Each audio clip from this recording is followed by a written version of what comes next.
Hello বন্ধুরা, কেমন আছো সবাই? তো চলে আসছি আপনাদের সাথে আর একটা রেসিপি শেয়ার করতে। আজ হবে বাড়িতে কাঁকড়া রান্না। আজকে রোববার স্পেশাল, তাই বাড়িতে কাঁকড়া হবে, ট্যাংরা মাছের চচ্চড়ি হবে আর সাথে সর্ষে শাক ভাজা হবে। তাই দেখুন আমরা হাট বাজারে চলে গেছি, আজকে সানডে, তাই একটা বাজার বসে আমাদের এখানে, হাট বলে সেটাকে। সেখানে সবজি, মাছ, মাংস সব কিছু অ্যাভেলেবেল পাওয়া যায়। আর এই দেখুন, এই যে কাঁকড়া, তাজা তাজা কাঁকড়া ছিল বেশ। তো বরের অনেক দিন থেকে ইচ্ছা যে কাঁকড়া খাবে, তো আজকে ছেলেকে বলেছি চলো আজকে আমরা কাঁকড়া খাবো, তাই কাঁকড়া কিনলাম। আর এইদিকে দেখুন, এটা হচ্ছে আমাদের এখানে শুকনা মাছের বাজার, ওই হাটের ওখানেই বসে এটাও। তো এখান থেকেও আমরা চিংড়ি শুকনা নিয়েছিলাম। আপনারা কি চিংড়ি শুকনা খান, বা যে কোনো শুকনা মাছ কি খাওয়ায় আপনাদের? কেমন লাগে আপনাদের খেলে আমাকে জানাবেন, কমেন্টস করবেন। আমাদের মাঝে মাঝে হয়, আমাদের শুকনা মাছ করা হয়। চিংড়ি আর লটকাট আমরা বেশি খাই। তো এই দেখুন আমরা বাড়িতে চলে এসেছি। আর কাঁকড়াগুলোকে আমার বর খুলছে, এই যে আমার তো খুব ভয় লাগে দেখলে। আর লবণ দিয়ে রাখলে বলে কাঁকড়াগুলো তাড়াতাড়ি মরে যায়। তো এই দেখুন তাজা তাজা কাঁকড়া একদম বাসন থেকে বাইরে চলে আসছে, এই দেখুন। তারপরে বর এগুলো সব বেছে দিল। আর এই রান্নাটা আজকে আমার শাশুড়ি মা করবেন, কেন আমি কোনো দিন কাঁকড়া রান্না করিনি। আর এই দেখুন ও সুন্দর করে বাচ্ছে, আর কাঁকড়াগুলো এইদিকে ওদিকে দৌড়াচ্ছে। কাঁকড়াগুলো খুব সুন্দর, একদম তাজা তাজা ছিল। তো এখানে খুব একটা বড় সাইজের কাঁকড়া তো পাওয়া যায় না, তো এই ছোটো কাঁকড়াগুলো দিয়ে আজকে রেসিপিটা হবে। এই দেখুন কীভাবে তাকিয়ে আছে আমার দিকে, এরকম মনে হচ্ছে দেখে যে খুব রাগ। আচ্ছা, এই বাছাবাছি হয়ে গেলে তারপরে আমরা সরাসরি রান্নাতে চলে যাব।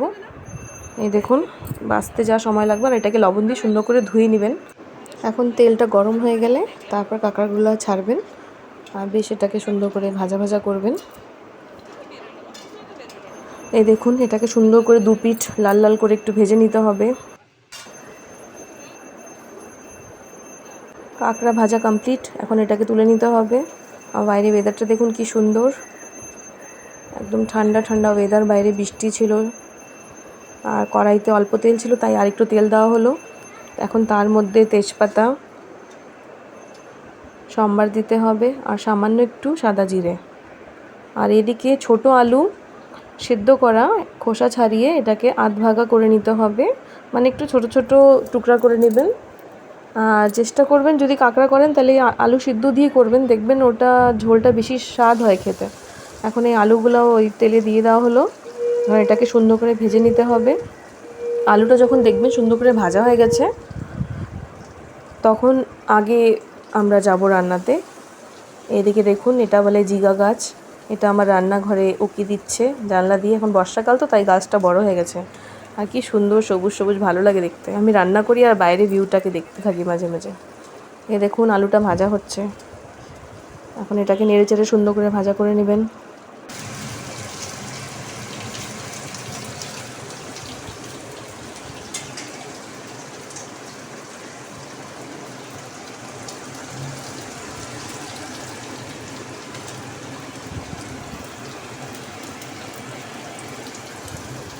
কতগুলো কাঁকড়া ছিল, কিন্তু বাছার পর একদম অল্প হয়ে গেল। এখন ওই আলুর মধ্যে একটু সামান্য লবণ দেবেন, আর সামান্য হলুদ দিয়ে এটাকে সুন্দর করে ভাজা ভাজা করতে হবে, মানে একটু লালচে লালচে ব্যাপার চলে আসবে আলুর উপরে, ততক্ষণ এটাকে ভাজতে হবে আপনাদেরকে। আর এটা পুরো রান্নাটাই কিন্তু সরষের তেলেই হবে, সাদা তেলে করবেন না, সরষের তেলেই টেস্টি হয় বেশি। আমাদের রেসিপিগুলো আপনাদের কেমন লাগে আপনারা জানাবেন। আর যদি আমাদের চ্যানেলকে সাবস্ক্রাইব না করে থাকেন তাহলে প্লিজ করে দেন, আপনাদের সাপোর্ট খুব দরকার। এদিকে দেখুন ট্যাংরা মাছের চচ্চড়ি হয়েছিল, এটা রেসিপি আপনার সাথে নেক্সট টাইম আবার শেয়ার করব, এটা ভিডিওটা করা হয়নি। আর এদিকে দেখুন তাজা তাজা সর্ষের শাক, সেটাও আজকে রান্না হবে। তো বন্ধুরা, আপনাদের কি কি শাক খাওয়া হয় নিশ্চয়ই জানাবেন। আমাদের তো অনেক রকমই শাক খাওয়া হয়। আর এদিকে দেখুন মিক্সির জারে পেস্ট করা হয়েছে আদা, রসুন, কাঁচা লঙ্কা, পেঁয়াজ, এগুলো এখন আলুর উপরে দিয়ে দিতে হবে, আর সাথে টমেটো কুচিটাও দিতে হবে। সুন্দর করে মশলাটাকে নেড়ে চেড়ে ভাজা ভাজা করতে হবে। আর এখন মশলা রান্নির থেকে দেওয়া হচ্ছে জিরে গুঁড়ো 1 চামচের মতন, 1 চামচ ধনে গুঁড়ো,